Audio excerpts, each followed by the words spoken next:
We're excited for a day of interaction and encounter with our new national president, Dr. Freddie Haynes. Pastors from the Chicagoland area and the region have come here at the invitation of Reverend Jesse Jackson to hear and be engaged with our new national president.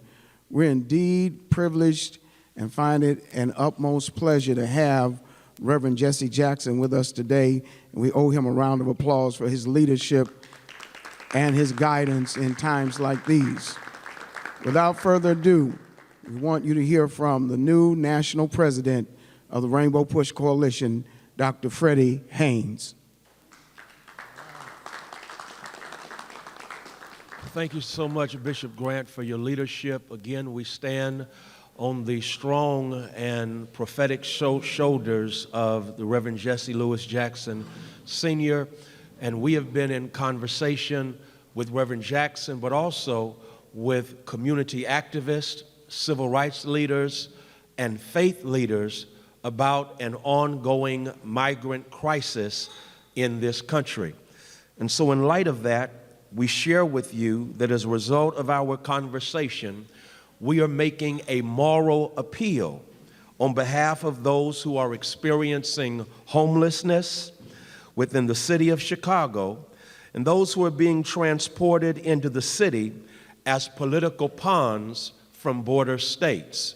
Now, we recognize that there are those in positions of political authority who are using for their political gain children of God who have come to this country with hope, hoping for help as they are fleeing persecution in countries that have been literally dismantled. And as a consequence of their fleeing persecution, they come to the shores of a country that was gifted with a Statue of Liberty, that welcomed those who are poor, yearning for freedom to come to these shores.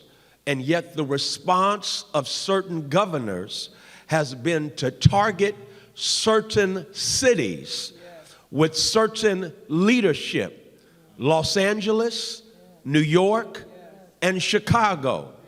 There is something in common that the city leadership of those cities have. And we are standing in the midst of this immoral, dehumanizing evil being practiced upon God's children to issue this moral appeal. Recent data from Customs and Border Protection underscores the urgency of our call.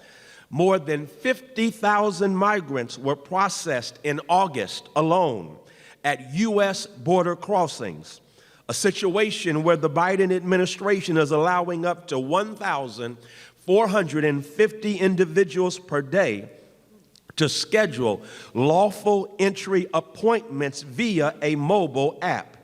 This influx has pushed the total number of migrants encountered by CBP at the southern border in August, either at legal crossings or elsewhere, to approximately 230,000. This marks the highest one-month total this calendar year.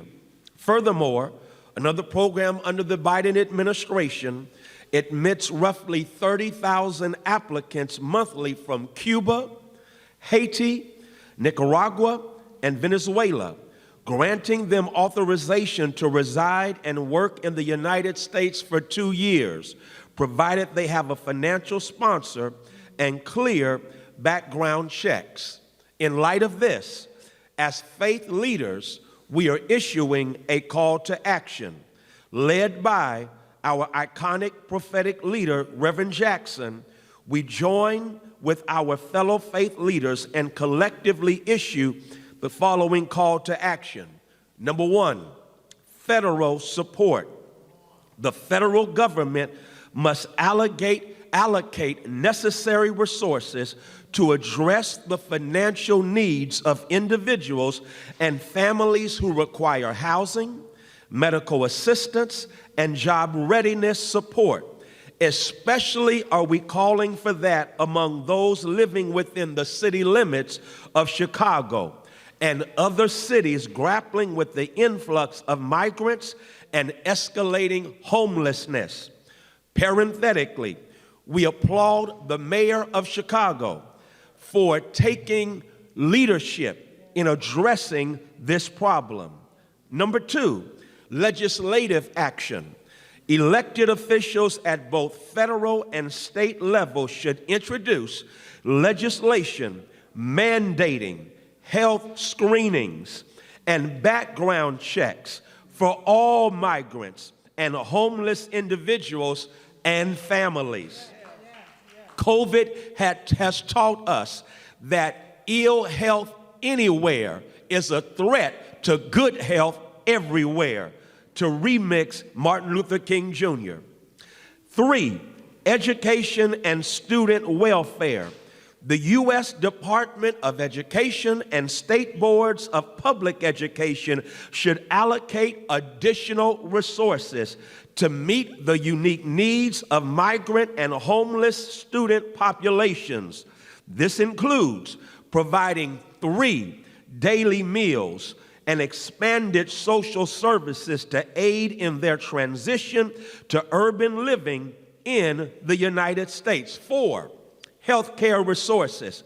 The U.S. Department of Health and Human Services should earmark additional resources to address the heightened health needs of homeless and migrant populations in various cities and states. This involves providing vaccinations and preparing for potential public health challenges that cities and school districts may encounter in affected areas. 5, mayoral summits.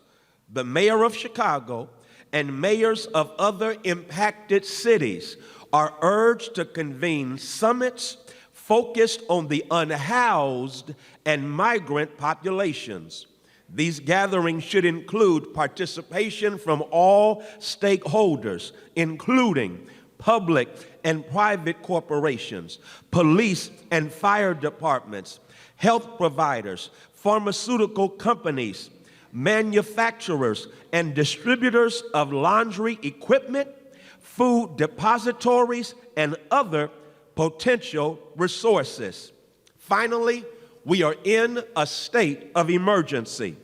These issues must be recognized as a state of emergency, requiring a collaborative effort of all relevant resources and stakeholders. It is essential to remember that migrants and the homeless are fellow human beings, deserving of hospitality and genuine charitable consideration. If this country can invest billions of dollars supporting a country in its fight against the Russian invasion, surely this country can invest billions of dollars in resources in order to stand to ensure that this state of emergency becomes healing for those who are hurting.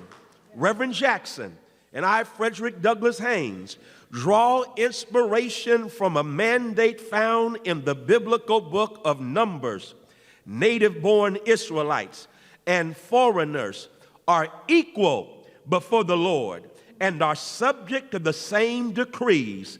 This is a permanent law for you to be observed from generation to generation. This text reminds us of our collective duty to address these pressing issues with compassion and determination.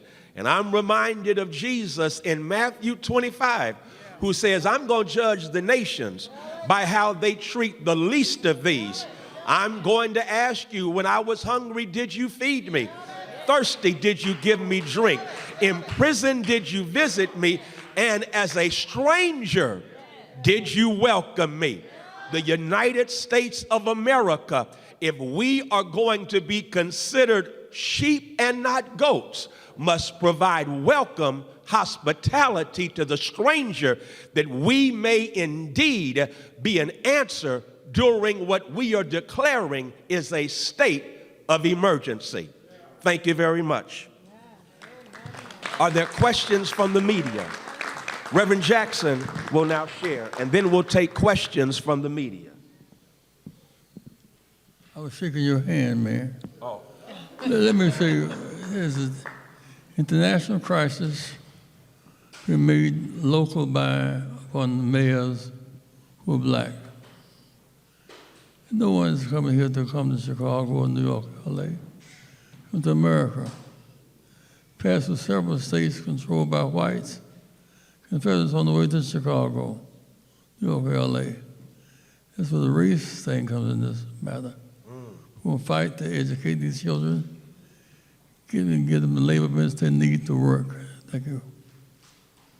Thank you very much, Reverend. Thank you. Our moral leader.